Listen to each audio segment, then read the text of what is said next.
झालावाड़ जिले के उन्हेल थाना क्षेत्र के गांव सरवर में 17 वर्षीय युवक कन्हैयालाल विश्वकर्मा की कृषि कार्य करते समय कुएं में गिरने से मौत हो गई।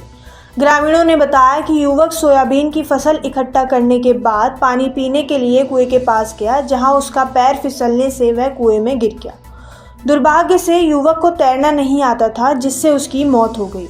युवक का शव कुएं में मिला, जिसके बाद परिजन उसे चौमहला सामुदायिक स्वास्थ्य केंद्र पर ले गए। वहां डॉक्टर्स ने उसे मृत घोषित कर दिया।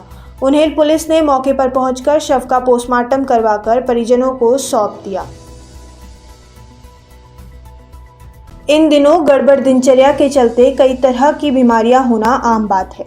इन सब में सबसे ज़्यादा इन दिनों हृदय रोग से संबंधित बीमारियां रोजाना दिख रही हैं, जिनमें हार्ट अटैक आना, कार्डियक अरेस्ट होना, ऐसी बीमारियां ज़्यादा हो रही हैं। इनमें हार्ट अटैक आने का कारण सबसे बड़ा है। हृदय के कार्य को बहाल करने के लिए तत्काल मदद की ज़रूरत पड़ती है और ऑक्सीजन की कमी कुछ ही मिनट में ब्रेन का नुकसान कर देती है। ये कहना है बीकानेर के मशहूर कार्डियोलॉजिस्ट डॉक्टर BL स्वामी का। उन्होंने बताया, हार्ट से संबंधित रोगी को तुरंत इमरजेंसी सेवा उपलब्ध करवाई जाने की ज़रूरत होती है। इन सब को लेकर बीकानेर के इंडिया वॉइस टीवी के संवाददाता KK सिंह ने की खास बातचीत कार्डियोलॉजिस्ट डॉक्टर BL स्वामी से। इन दिनों अगर हम बात करें हृदय रोग पर, चूँकि फैलाव बहुत ज़्यादा हो रहा है, रोगी बहुत बढ़ रहे हैं, क्योंकि हमारी दिनचर्या भी कुछ ऐसी होती जा रही है और जल्दी से हम लोग हृदय रोग की पकड़ में आ जाते हैं। तरह तरह के रोग हैं। डॉक्टरों के पास जब भी जाते हैं तब एक बात है कि 3 नसों में से कहा जाता है कि 2 नसें आपकी ब्लॉकेज हैं और तुरंत बाईपास कर लें। क्या है इसकी प्रासंगिकता, आज हम बात करेंगे। हमारे साथ है मौजूद डॉक्टर BL स्वामी, जो कार्डियोलॉजिस्ट हैं, मरुनगरी बीकानेर के। सर बताएं क्या कहेंगे। भी किसी मरीज को हार्ट अटैक आता है तो हार्ट की 3 नसों में से अमूमन एक नस में क्लोटिंग जमती है, तो उस वक्त हम लोग उसी नस को खोलते हैं। उसके बाद में हम फिर असेस करते हैं कि बाकी नसों में कुछ करने की ज़रूरत है या नहीं है। तो इसलिए मैं सबसे पहले तो ये बता देना चाहता हूँ कि हार्ट अटैक की स्थिति में हमेशा हम हार्ट की ब्लॉक 3 नसों में, अगर तीनों नस भी ब्लॉक हैं तो जिस नस में क्लोटिंग जमी है उसी नस को खोलते हैं। तो ये आम जनता में अवधारणा है कि स्टंट तुरंत लग जाएगा तो उससे नुकसान हो जाएगा। उससे कोई नुकसान नहीं होता, क्योंकि हार्ट अटैक के समय अगर क्लोटिंग जमी हुई है, अगर उसको तुरंत नहीं हटाया जाता तो उससे मरीज की जान जाने की खतरा भी ज़्यादा रहता है। उसके अलावा मरीज का हार्ट भी जैसे जैसे समय निकलता है, विंडो पीरियड होता है हार्ट अटैक का 2 से 3 घंटे का, अगर वो समय जैसे जैसे निकलता जाता है, विंडो पीरियड का जो टाइम है, तो उसका डैमेज बढ़ता है। इसलिए हम डॉक्टर्स भी मरीज को थोड़ा समझाने में जल्दबाजी करते हैं। तो मरीज में के साथ में कई बार कुछ लोग होते हैं तो उस चीज़ को गलत समझते हैं कि ये डॉक्टर जल्दबाजी कर रहे हैं। तो इस चीज़ को आप समझें कि ये आपके हित के लिए जल्दबाजी की जाती है, क्योंकि हार्ट अटैक के समय एक एक मिनट इंपॉर्टेंट होती है। बाईपास और स्टंट की बात करें तो दोनों में से कौन सी प्रमुखता से, हालांकि ज़्यादातर आजकल बाईपास करवा लेते हैं और स्टंट तो कहने के साथ ही लग जाया करता है, कौन सी ज़्यादा मानते हैं? मैं ये कहना चाहता हूँ कि अभी देखो, समय के साथ टेक्नोलॉजी का इतना विकास हो गया है कि पहले जब हार्ट की 2 या 3 नस ब्लॉक होती तो बाईपास के लिए भेजा जाता था, पर अभी समय के साथ टेक्नोलॉजी में इतना चेंजेज आ गया है कि स्टंट की प्रोफाइल भी थोड़ी पतली हो गई है, उस पर ड्रग्स भी विभिन्न तरह की आ गई हैं। तो इससे क्या है कि अभी 100 में से 95 से 99% मरीज आजकल एंजियोप्लास्टी से ठीक हो जाते हैं। अगर आपका सिंटैक्स स्कोर 22 से और 33 तक है और अगर आपकी हार्ट की तीनों नसें ब्लॉक हैं तो आप चाहे बाईपास कराएं चाहे स्टेंट डलवाएं, दोनों के फ्यूचर में 10 से 15 साल पे रिजल्ट दोनों के सेम आएंगे। दूसरा, बाईपास अगर कोई पेशेंट जाता है तो उसके इन्फेक्शन का फ्यूचर में, अगर आपकी ये जो पिंजरा है, चेस्ट का पिंजरा है, जो अगर कार्टिलेज ये कट जाती है तो इसमें वो स्टील के जो वायर्स हैं उससे जोड़ते हैं, ये हड्डी वापस जुड़ती नहीं है। जैसे कोई भारी काम करता है, कुछ भी करता है, तो उसको क्या छाती में दर्द होने लगता है। कुल मिला के ये बात कही जा सकती है कि सावधान रहें। ये थे डॉक्टर BL स्वामी, KK सिंह बीकानेर।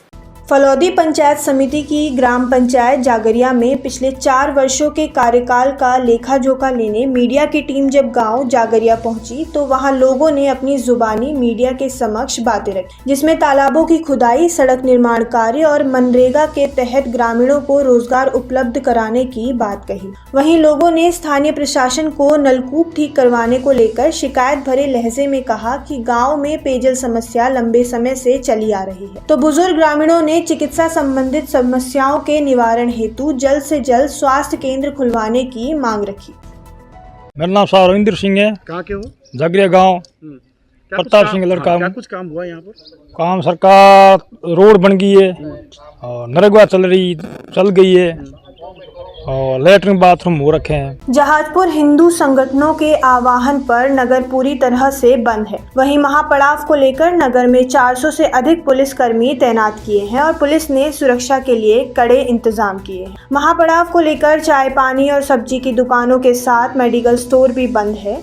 जहाजपुर जल झूलनी एकादशी पर पीताम्बर श्याम के बेवाड़ पर हुई पत्थरबाजी की घटना के बाद प्रशासनिक अधिकारियों व समृद्ध हिंदू समाज के बीच में वार्ता हुई।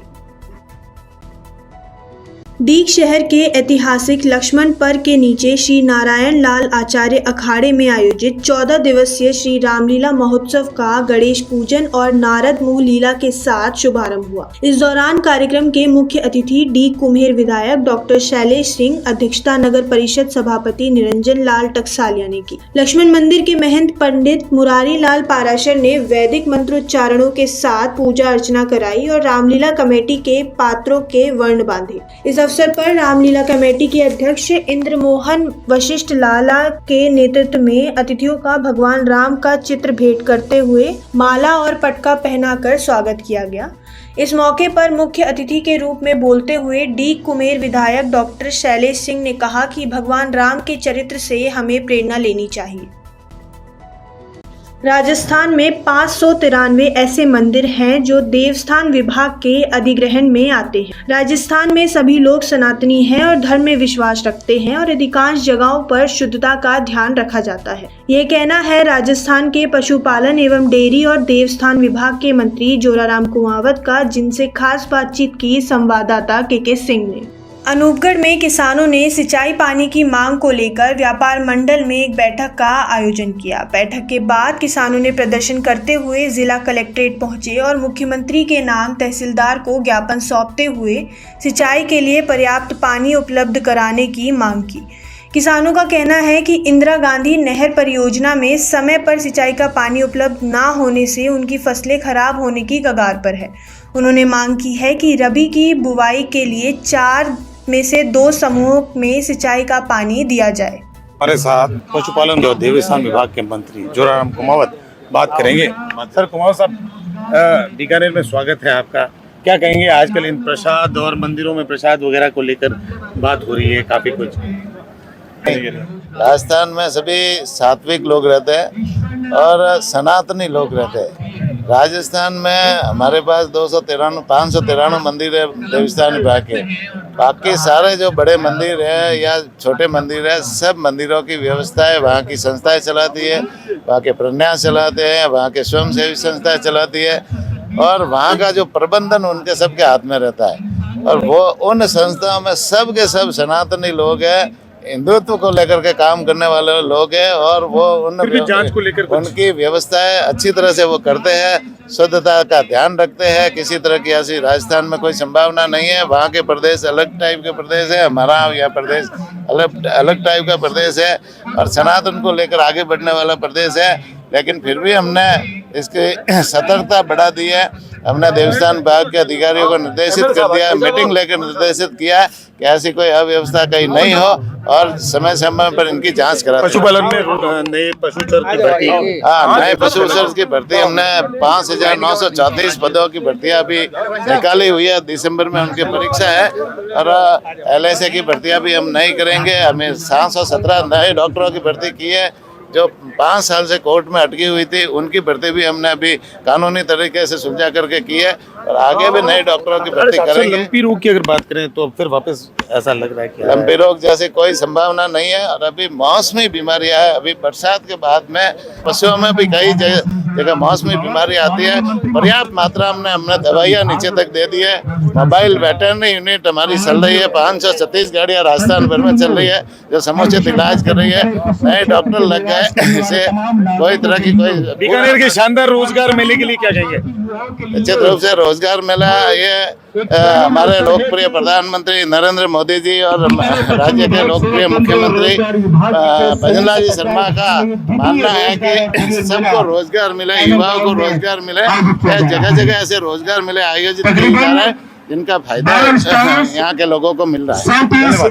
तो ये थे जोराराम कुमावत, जो पशु चर की भर्ती के अलावा अन्य पोस्टों की भी बात करें तो ये भर्ती की बात कर रहे हैं। उसके अलावा बात करें लंबी रोग की, राजस्थान में किसी तरह की कोई संभावना नजर नहीं आ रही। तो उम्मीद कर सकते हैं कि रोजगार मेला जो बीकानेर में चल रहा है बेहद ही शानदार रूप से आयोजन हो रहा है। के सिंह, बीकानेर।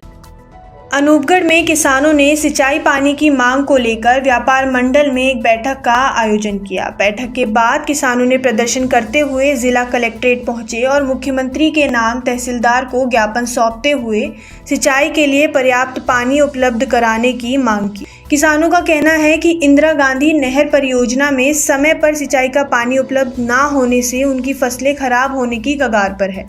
उन्होंने मांग की है कि रबी की बुवाई के लिए 4 में से 2 समूहों में सिंचाई का पानी दिया जाए। हो जाओ मगर आज किसानों के द्वारा ज्ञापन सौंपा गया, इसके बारे में बताइए आप। आज इंदिरा गांधी नहर परियोजना के काश्तकारों ने अनूपगढ़ व्यापार मंडल में बैठक की है। पोंग डैम में 1365 फीट पानी होते हुए भी जो सिंचाई विभाग और यहाँ का प्रशासन सरसों जैसी कम पानी की फसल के लिए जो आनाकानी कर रहा है, उसके विरोध में हमने एक ज्ञापन मुख्यमंत्री राजस्थान के नाम पर सौंपा है। हमने सरकार से, सिंचाई विभाग से मांग की है कि अक्टूबर महीने में सरसों के बिजाई के लिए हमें पर्याप्त पानी मिलना चाहिए। 1355 फीट पानी जब 2021 में था, आंदोलन के बाद में हमें बारियां मिली, हमारी फसलें, उनका बिजान हुआ, उनका पकान हुआ। लेकिन अभी जो सिंचाई विभाग गुमराह करने के अंदर लगा हुआ है कि जी कम पानी है और पानी तो 34 दिन बाद में मिलेगा, उसको हमने कहा है कि तुरंत प्रभाव से 4 में से 2 समूह का रेगुलेशन जारी करो।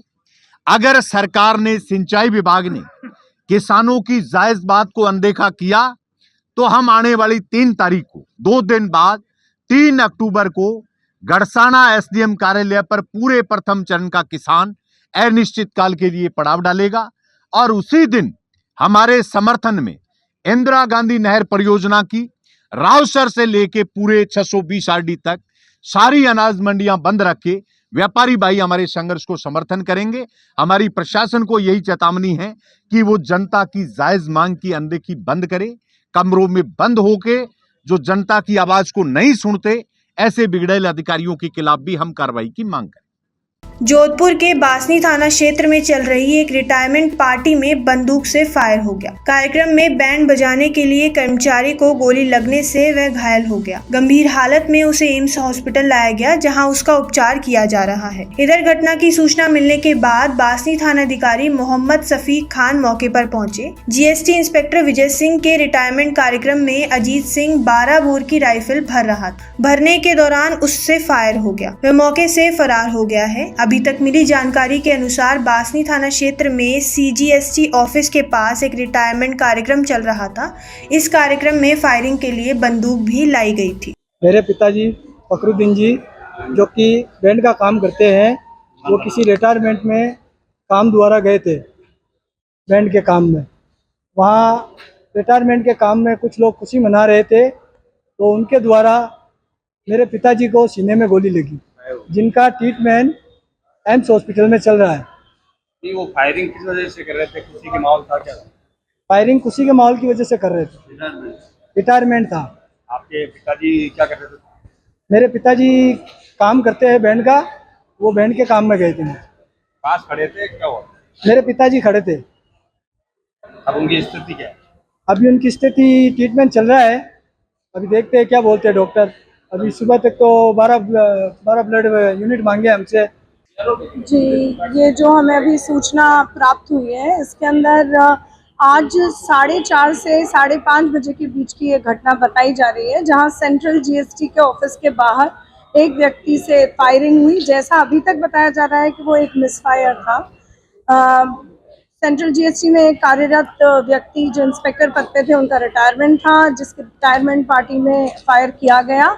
अजीत सिंह जो कि आर्मी से रिटायर्ड है, उनके द्वारा अपनी लाइसेंस शुदा 12 बोर राइफल से फायर किया गया। जो फखरुद्दीन जी जो शुभम बैंड में काम करते हैं, जो वहाँ पर इस आयोजन में आए हुए थे, उनके दाहिनी ओर कंधे एवं सीने में जिसके पैलेट्स लगे हैं, जिनका इलाज चल रहा है अभी एम्स अस्पताल। डीडवाना कुचामन जिले के कुचामन सिटी में एक परिवार दबंगों द्वारा उनकी जमीन हड़पने की कोशिशों से परेशान है। पीड़ित परिवार का आरोप है कि कुछ लोग जबरन उनकी जमीन पर कब्जा जमाने की कोशिश कर रहे हैं और जान से मारने की धमकी दे रहे हैं। पीड़ित ने बताया कि 26 सितंबर को करीब 40-50 लोग जबरन उसकी जमीन पर घुस आए और अवैध निर्माण शुरू कर दिया। जब परिवार के सदस्यों ने विरोध किया तो आरोपियों ने पत्थरबाजी की और जान से मारने की धमकी दी। पीड़ित ने जिला कलेक्टर से आरोपियों के खिलाफ कड़ी कार्रवाई की मांग की है। मैं रामूराम मेघवार, कुचामन सिटी, और डीडवाना रोड पर मेरी ज़मीन आई हुई है। उस ज़मीन पे भूमाफिया ज़बरदस्ती कब्जा कर रहा, फर्जी पट्टा बना लिया, फर्जी सब कुछ कर लिया और फर्जी रिश्तें करवा ली, और अभी पर ज़बरदस्ती दादागिरी में कब्जो कर रहा है। और भी के मायने प्रशासन में मिली भगत हुई और कब्जो कर रहा है। अभी का उपरान कब्जो आज 15 तारीख को कब्जो चाल रही है, पूरी को मारा खेत का उपरान पूरा कब्जो कर रहा है। अब रात में मन बटे रेबा खुंदी है और धरनो मारो चाल रही है 9/7/2020 धरनो चाल रही है। तो भी के माने धरना मगा नहीं मान दिन में बैठ पाते मान बगा दिए लुगाई बताए बैठ गया मान घर शाम का घर भी लुक छिपर में घर हूँ और घर आऊँ आ जाऊँ तो भाभी राव और बलात्कार को मुकदमा लगा हुआ थे छोरे लार बेटे में ले बैठे ये वास्ते। और वो भाभी राव और आज कह रहे कि काल 2-4 दिन पहले किशनगढ़ के हमारे जिया मर्डर हुई हो, जिया थारो भी मर्डर करवार छोड़ने क्यों अब बात कह रहा है। और हमारी ज़मीन हमारी पुश्तैनी ज़मीन है, हमारे पिताजी की ज़मीन है, फर्जीवाड़ो कर और अवैध कर कब्जा कॉलोनी काट दी। और जी का आपने 2020 की जी टाइम का पट्टा बनाया, बी टाइम की मारगन अखबार की फोटो है, सब फोटो है मारगन, सब फोटो है। और स्टे के मायने एडीएम कोर्ट को स्टे है और स्टे के मायने सब कुछ काम ही उड़ा है। रिश्ते हो रही है 90 हो रही है, पट्टा बना लिया और माने इस संबंध के मैं कलेक्टर साहब को ज्ञापन दिया और मैं पिछली 16 तारीख को भी आ गया हूँ कलेक्टर साहब के पास और एसपी साहब के पास भी जा रहा हूँ और इस संबंध में कलेक्टर साहब को मैं ज्ञापन दिया हूँ। और अगर हमारी जान मान का खतरा हो गया तो उसका जिम्मेवार प्रशासन होगा। गांधी जयंती के अवसर पर चल रहे स्वच्छता पखवाड़े के तहत आज रायसिंह नगर बस स्टैंड पर एक विशेष स्वच्छता अभियान चलाया गया। सुबह 8 बजे अधिकारियों ने 1 घंटे का श्रमदान करते हुए स्वयं झाड़ू लगाकर सफाई कार्य की। इस अभियान में अतिरिक्त पुलिस अधीक्षक भंवरलाल, नगर पालिका अधिशासी अधिकारी राकेश कुमार, पालिका अध्यक्ष प्रतिनिधि भीम अरोड़ा और कई पार्षदों ने भाग लिया। नगर पालिका के अधिकारी और कर्मचारी भी इस अभियान में शामिल रहे। नगर पालिका द्वारा स्वच्छता पखवाड़े के दौरान विभिन्न गतिविधियों का आयोजन किया जा रहा है, जिसका उद्देश्य लोगों को स्वच्छता के प्रति जागरूक करना है।